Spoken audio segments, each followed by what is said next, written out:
Hello and welcome everybody to today's video. Welcome to the Vee Academy. My name is Crumbrion, Professor Crumbrion, if you would. And today we're going to be taking a look at a wonderful game that we played on Pokemon Trading Card Game Live, and be happy to get your reactions to it. Please like and subscribe if you enjoy this kind of content. If you want to follow me and watch games in real time, check me out on twitch.tv/Crumbrion. For now, let's go check out the game. Thanks for watching. 3, 2, 1, go! The Frostlass combo is just very lazy. It's not anything good. It's just very lazy.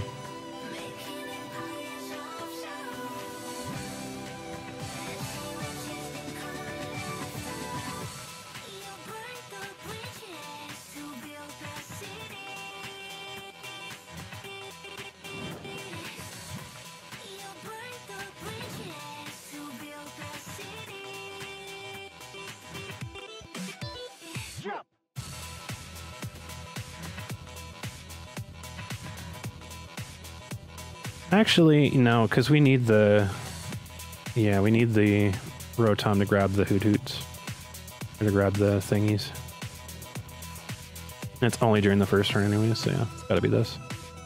Grab... the Pidge.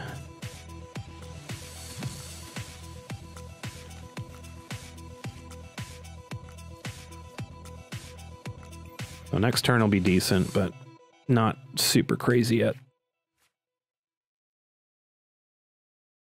Not anything super crazy. We're gonna get Ionoed here in the next turn or two, so it won't be great, but we still have resources in deck that can get us what we need to get to. So Miraidon, yeah, we knew that was coming, 100%. And of course, we get everything that we want, so why wouldn't it? We get the Noctowl anyways, which is why I left a Noctowl in the deck, and we get the Pidgeot anyways, so yeah. Or the Pidgey. And we left it the way that we left it for a reason. 100% knew we were going to get Ionoed, so...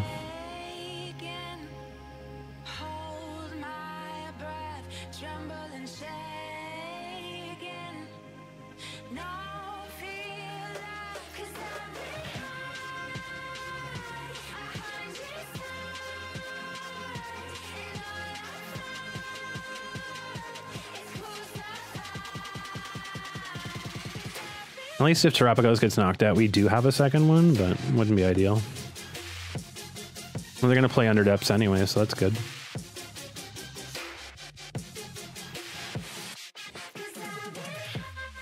That is good. Interesting. Nice. So, go here.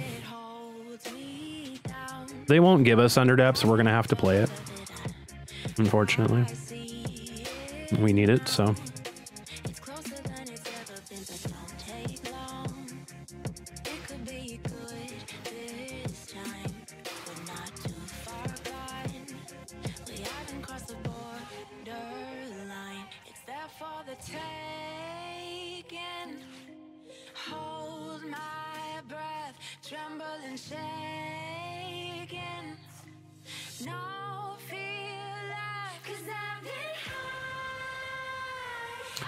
I guess we can Heavy Ball, see what's in there.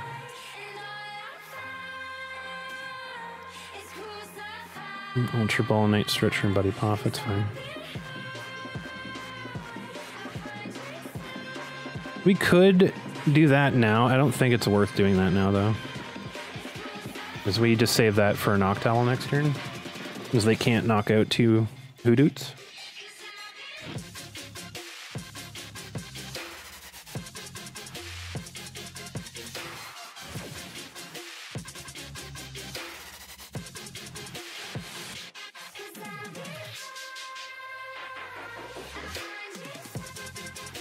Because then we get a Rare Candy Pidgeot, right? Basically, we get Rare Candy Pidgeot. We get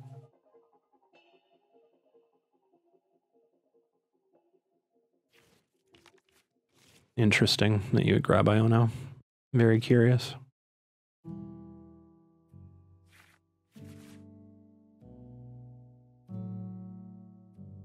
Very interesting that you would grab Iono. A lot of fucking weirdo borderline stream snipers tonight. That's crazy. Kinda wild.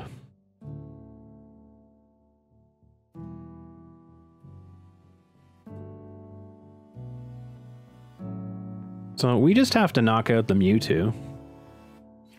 That's all we gotta do. Yeah, very curious that you picked Iono out of everything you could have picked there. Very interesting.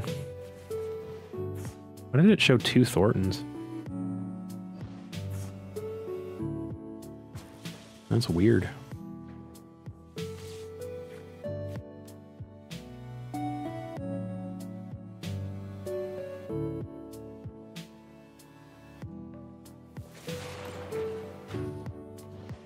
Yeah, very curious that you picked Iono out of all of that.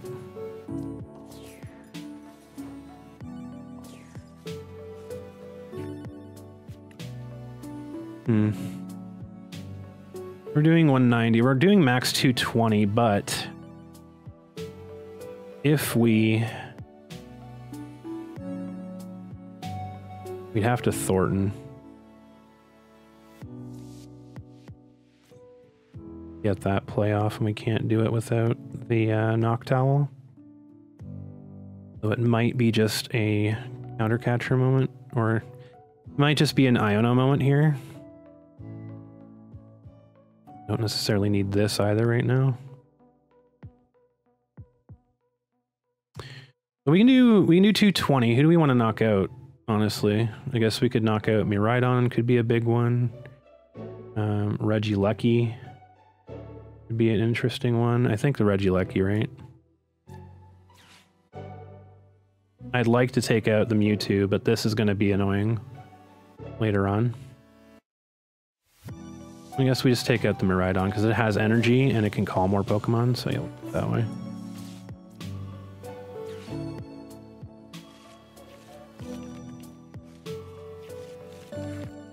We get the Noctowl, that's good. That's very good for us.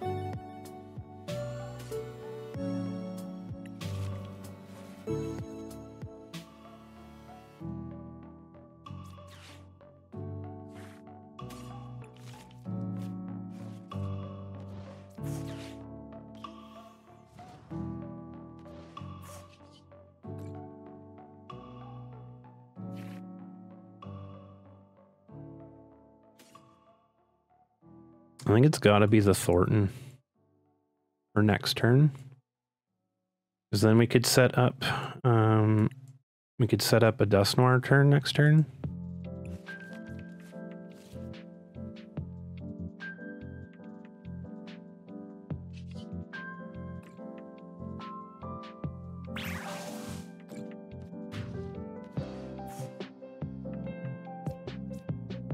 Well, they're gonna have to play whatever's in their hand. Which I'm sure they could get them right on back, but...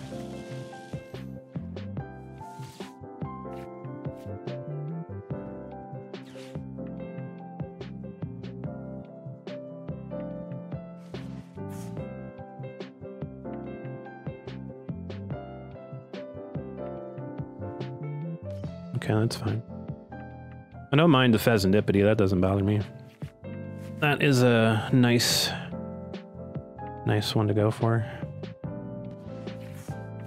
We only need a Dusclops actually, because we could well no, because we need the boss, right? So maybe we save that play. And a prime catcher, interesting. And go for Pidgeot. Shocker.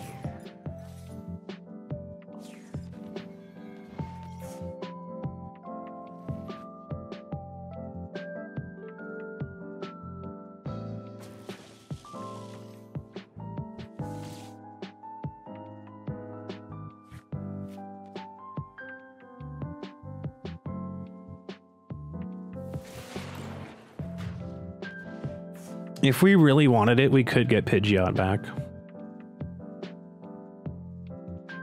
Because we could just grab another rare candy and then swap out the Rotom for the Pidgey. And then Night Stretcher the Pidgeot back in.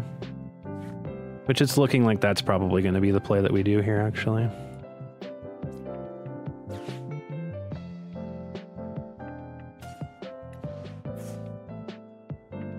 Which unfortunately means it's another target for them, but they're still on rocky territory right now, so...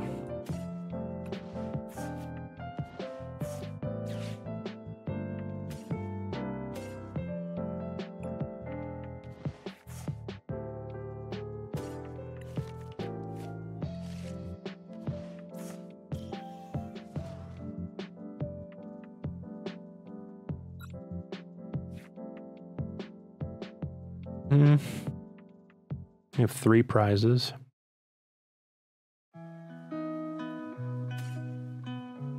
Grab that for next turn.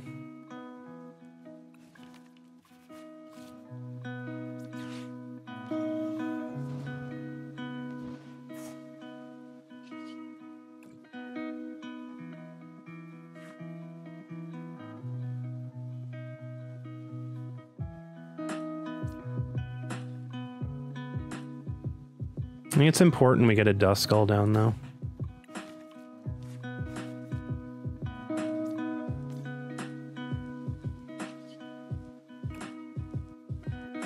Because now what do they do?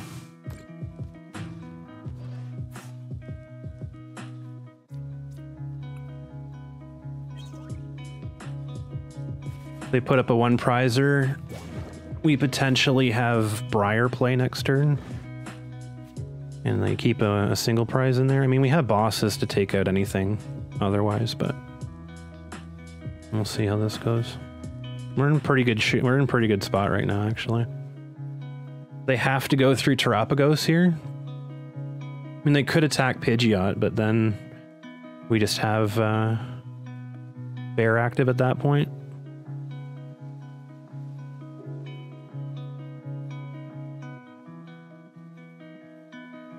Everything else is 1 prizers. Iron Thorns, interesting choice.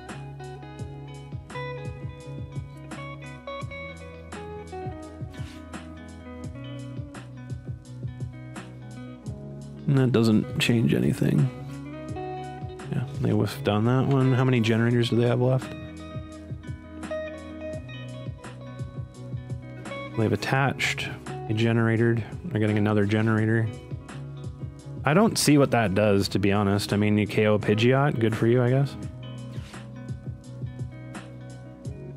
And we just, we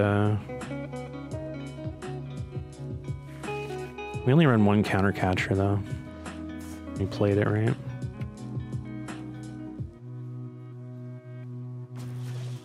No, we just boss up Lumineon. If he hits, yeah, if he does that, I mean, sure. I guess, dude.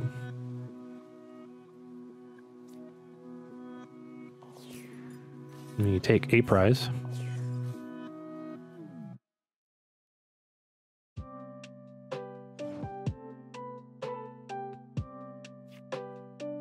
That was your play. I see.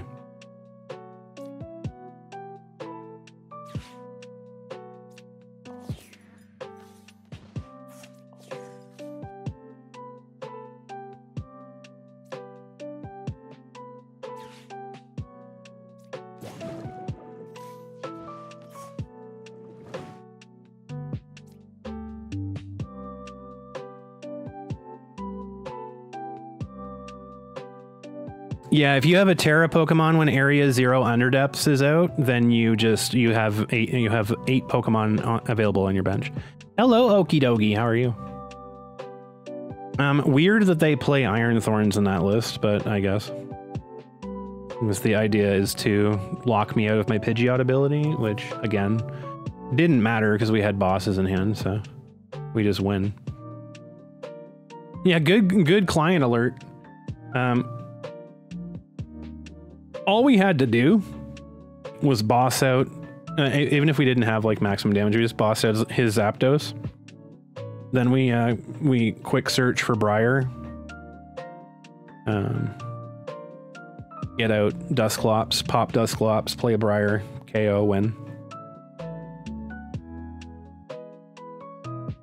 I mean, we also just took the KO on Luminion, that was it, so it was GG. 700 of that 1,000 was due to weakness on Pidgeot, by the way. It was really funny. So like we ended up getting Pidgeot back the same turn with Thornton. So he tried to cut out my ability to get cards. Like, he really went like the extra mile to knock my Pidgeot out. Which, I mean, kudos to him, but like the same turn, we just Night Stretcher the Pidgeot back into hand. We Thornton the Pidgey onto the bench. Because we get the Noctowl, we get the rare candy. And we had Ultra Ball, so we Ultra Ball for Noctowl, grab rare candy Briar, grab the Pidgeot from the discard pile with the Night Stretcher, rare candy onto Pidgey, we get Pidgeot.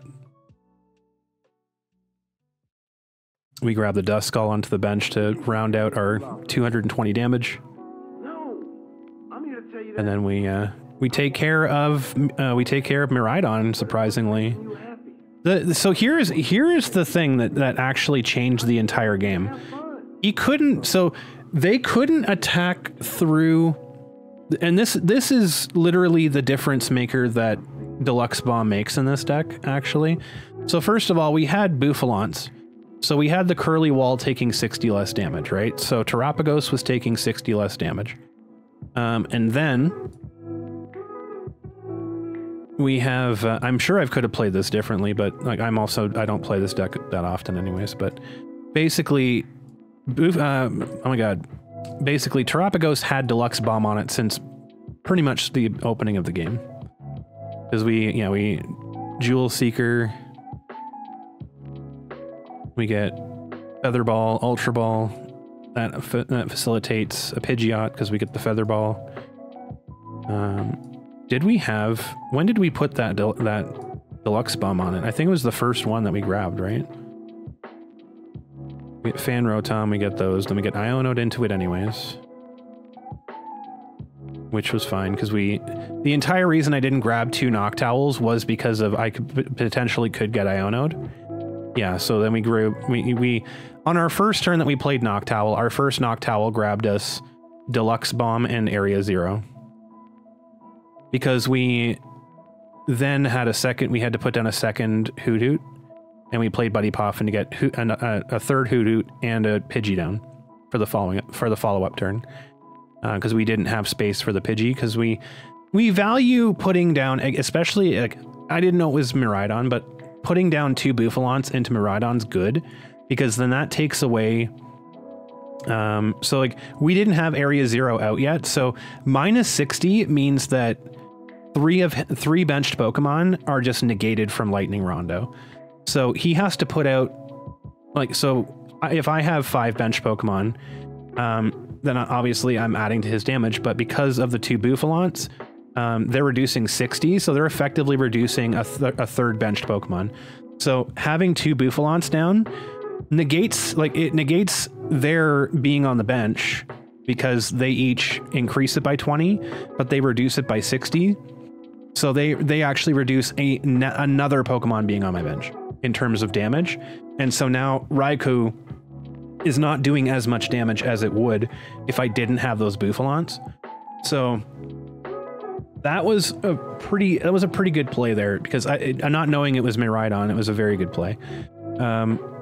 Into Miraidon, at least, because then the Bouffalants reduce the potential first attack damage anyways, so he's not going to be doing enough to KO, nearly even close being enough to KO. And so he can't attack through Terapagos, and then on my follow-up turn, I also get Deluxe Bomb onto Terapagos with Noctowl. So now, all of a sudden, if he's attacking into Terapagos, he's not only not doing enough to kill, he's also taking 12 damage counters. So he's just taking 120 damage, and then Terapagos will have enough to swing for a knockout anyways. So that was pretty good. That was pretty good. Because against Terapagos, with the amount of Pokemon that were out, so 16 Pokemon basically in play on the bench, Lightning Rondo is doing 350, which is 290 damage to Terapagos at maximum power with the 2 Bouffalants. Less Pokemon on my bench or less Pokemon on his bench means that it's even further down. So like so how much would that be? So 290. 4 less Pokemon means he doesn't take a KO, right? Because he's only doing 210 at that point, and Terapagos is 230. So yeah, 4 less Pokemon in play, and Lightning Rondo doesn't kill. Which is crazy to think about with Curlywall. So not that it matters, because this matchup, both of our decks benefit from Area Zero Underdepth, so it wasn't going anywhere. But if the bench did shrink, then he wouldn't have a way of one-shotting Terapagos at all. And then our Terapagos in return would then do 120 damage, and then Unified Beatdown would finish off whatever we're attacking. But yeah, no, that was interesting. Slightly changing my mind about this now with that bomb, because the biggest weakness of Terapagos is its HP. It's the fact that Terapagos can get taken out extremely, extremely easy without any sort of return, right? Because your maximum damage is 220 with double turbos, which is a very, very low amount. So it's not getting you there for most decks. But what it is doing, if you have something that disincentivizes them from attacking you every single turn, it buys you enough time for your consistent damage to add up over time. Because if they're trying to avoid attacking Terapagos, and instead they're gusting up everything else, and the only 2-prize attacker that you have outside of Terapagos on your bench normally is going to be Pidgeot, everything else is 1 prize. And so if they're avoiding attacking Terapagos to attack your single prizers, and you're constantly pumping out 220 damage with Terapagos, you're winning that trade. You're winning that exchange, because eventually they're going to have to attack you and take that 120. And then you also have the Duskulls to threaten, and so you're popping the Duskull, the Dusknoirs or Dusclopses to do even more damage with Unified Beatdown, because then all of a sudden it turns 220 into 270 or 350, right? Between those supplements. And then on top of that, you have Briar. And so Briar adds a clock to the game that wasn't there before necessarily, because you just have to take you just have to KO 2 of their EXs, or, you know, offset so that you have 3 prizes left. If you KO one of their babies and one of their EXs, you have 3 prizes left. If you can get them down to 2 prizes, which if they knock out a Terapagos, or if they, you know, chip away at one or two of your single prizers, very easily achievable, and you keep your Pidgeot, which we've seen, it's very, very easy to get Pidgeot back into the game, even if it gets knocked out. So pretty easy to facilitate a Pidgeot at times, especially if you still have Noctowls. If you still have Noctowls, then you just grab Thornton and you grab Rare Candy. You Thornton, and then if you have Night Stretcher in hand, or if you have one of those pieces in your hand already, then you just get Pidgeot back from the discard pile, and then there you go. You instantly have Pidgeot again. You won't be able to you won't be able to Briar that turn, but getting Pidgeot back is not impossible. It's actually quite easy in this pile. So I haven't seen anybody using Deluxe Bomb yet with Terapagos, but this shows that it has potential. Taking out Miraidon, especially a Miraidon that was like pretty heftily built up too. I mean, that was not a slouch Miraidon deck. They opted to go for Iron Thorns to shut down my Pidgeot and not attack, because we put up our Noctowl, so he was banking on the fact that we didn't have a way of retreating our Noctowl without being able to quick search for it. We don't care at that point. We just put up the Noctowl to get KO'd, and then we had switch in hand, so that didn't matter. But they were banking on the fact that we didn't have a way of retreating it. Which, I mean, it's pretty good. It's a pretty good bank, but in the same sense, we could have just as well put up a Pokemon that we didn't necessarily care about losing. Like we could have put up Duskull as an example. Like we could have just put up Duskull, and that way we could have just KO'd it, and then had the retreat anyways. I would say if I had put up Duskull, it shows that I don't have a switch in hand, a thing to switch in hand. If I don't put up the Duskull and I put something else up, it should signify that I have a way to switch. At least that's what I would read from my opponent if they did that. That they have a way of switching it out in hand. So I would govern accordingly then. Like I would have just taken the KO. At that point, I would have just taken the KO. But he wanted to avoid giving me the Briar play, I guess. Not that it would have mattered. I'm not entirely sure why he just didn't KO the Noctowl, but preference, I suppose. Yeah.